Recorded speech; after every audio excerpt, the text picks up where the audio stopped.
Congress party लगातार संगठन सृजन वर्ष पूरा होने के बाद अब किस तरह से आगे की रूपरेखा बनाएगी, इसको लेकर आज प्रभारी के राजू के नेतृत्व में लगातार विधायक, मंत्री और सांसद के साथ 1-to-1 बैठक की गई और बैठक में यह निर्णय लिया गया कि आगे किस तरह से संगठन चलेगा, संगठन किन मुद्दों को लेकर केंद्र सरकार को घेरने का काम करेगा और कैसे झारखंड के लोगों का विकास होगा, उसको लेकर चर्चा की गई। 1-to-1 हर एक विधायक सांसद से बात की गई। बाहर निकलने के बाद विधायक और सांसदों ने क्या कुछ कहा, आइए आपको सुनाते हैं।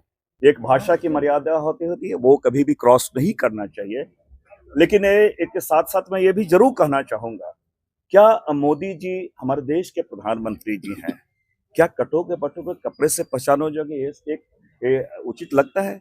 56 करोड़ की गर्लफ्रेंड, ये उचित लगता है क्या? अब ये हमारे योगी जी कहेंगे कि T20 की बात करते हैं, तो मैं ये कहता हूँ उनको ये कहने का कोई नैतिक आधार नहीं है कि भाषा की मर्यादा किसने तोड़ी। ठीक है सर, एसआईआर के मुद्दे पे ममता बनर्जी वोट चली गई है। देखिए, मैं आज भी कहता हूं, मैं कांग्रेस पार्टी निश्चित रूप से वो चाहती है कि एक पारदर्शी तरीके से सारी चीजें चुनावी प्रक्रिया हो और जो चुनाव आयोग हो निष्पक्ष हो, स्वतंत्र हो। लेकिन अगर मैच फिक्स कर दिए जाएंगे चुनाव आयोग और भारतीय जनता पार्टी में, तो फिर निष्पक्ष भी नहीं होगा और स्वतंत्र भी नहीं होंगे। मैं एक बात जरूर करें, एसआईआर की बात लगातार बातें आई हैं, उन्होंने कहा घुसपैठिए की उन्होंने लगातार बातें की है। घुसपैठिए, लॉ ऑर्डर की जो बातें हैं, घुसपैठिए वो स्टेट का विषय जरूर है। डबल इंजन की सरकार बिहार में है, असम में भी डबल इंजन की सरकार है। बांग्लादेश की घुसपैठिए की बात करते हैं, नेपाल की घुसपैठिए बोलते हैं, पाकिस्तान की घुसपैठिए बोलते हैं। तो अमित शाह जी, क्या आप इतने कमजोर हो गए हैं? आपका 56 इंच का सीना इतना खोखला हो गया कि घुसपैठिए आ रहे हैं? पहली बात उन्हें यह बताना चाहिए। दूसरी बात, जिस नैरेटिव वो सेट करें, घुसपैठिए की बात करें, मेरा आपके माध्यम से उनसे मेरा निवेदन है और चुनौती भी है कि अगर जिस घुसपैठिए की बात करें, बिहार का भी चुनाव हुआ है, आप डिस्ट्रिक्ट वाइज जो सीमांचल के डिस्ट्रिक्ट हैं, कितने हमारे घुसपैठिए आपने पकड़े, कितने पर आपने एफआईआर किए, कितने को आपने रिपोर्ट किए, आप हमें बता दें। उसके बारे में मौन हो जाते हैं उस समय, तो वो एकदम टोटल, जिसे मैं टोटल मौन हो जाते हैं। इसलिए हमने कहा एक नैरेटिव वो सेट करते हैं और शिकारी आएगा, जाल बिछाएगा, इस तरह की वो बातें लगातार वो कर रहे हैं। उन वार्डों में हम अपना चुनाव प्रक्रिया में हम उतर जाएं और अपने कैंडिडेट जो मजबूत कैंडिडेट होंगे उसको हम लोग उतारने का काम करेंगे।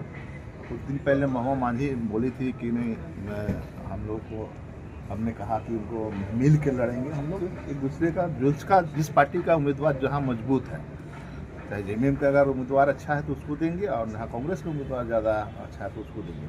तो कोऑर्डिनेशन बनाकर हम लोग इस बार नगर निगम चुनाव में भिड़ेंगे। दिशा निर्देश भी दिए गए हैं क्या आप लोगों को? दिशा निर्देश तो निश्चित रूप से मिला है। नगर निगम का चुनाव होना है, फरवरी मार्च में चुनाव होगी और बढ़ चढ़ के हिस्सा लेना है, क्योंकि नीचे स्तर का कार्यकर्ता को हम ऊंचा उठाएंगे, बढ़ाएंगे, तभी तो हम स्ट्रांग होंगे आगे जाकर। इसलिए हम लोगों को लगना चाहिए, हल्का में इस चुनाव को नहीं लेना। ऐसी सीट का कम कर दिया गया, उसको लेकर भी चर्चा की गई कुछ। इसी सीट निश्चित रूप से कम की गई है और करना तो नहीं चाहिए है।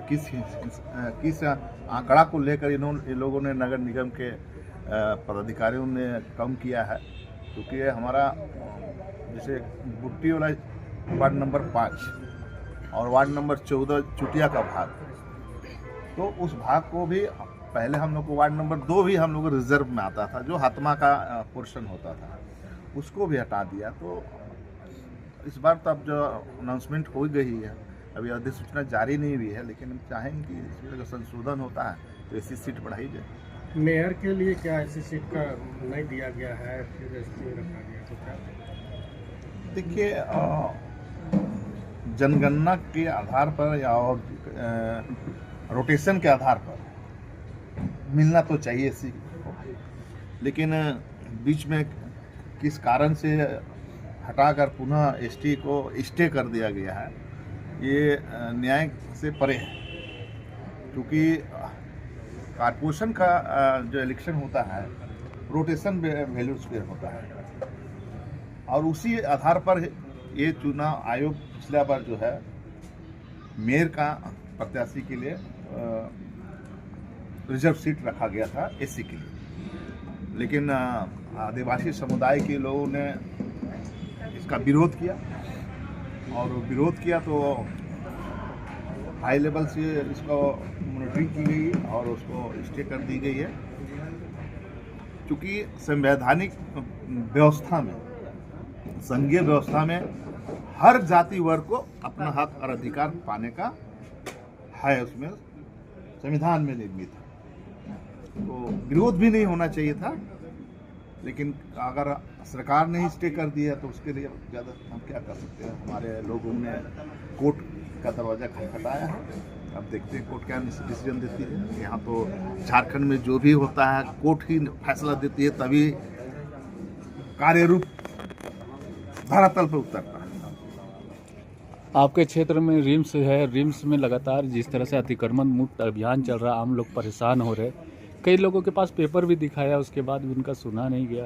देखिए, ये सारी चीज़ें अब कोर्ट में चला गया है और जिसका भी डॉक्यूमेंट्स अगर सही में है, उसका ज़मीन का खतियानी मालिक है या किसी खतियान से कोई रैयत खरीदा था, डीड हुआ था, तो ऐसे जगह को नहीं तोड़ना चाहिए था।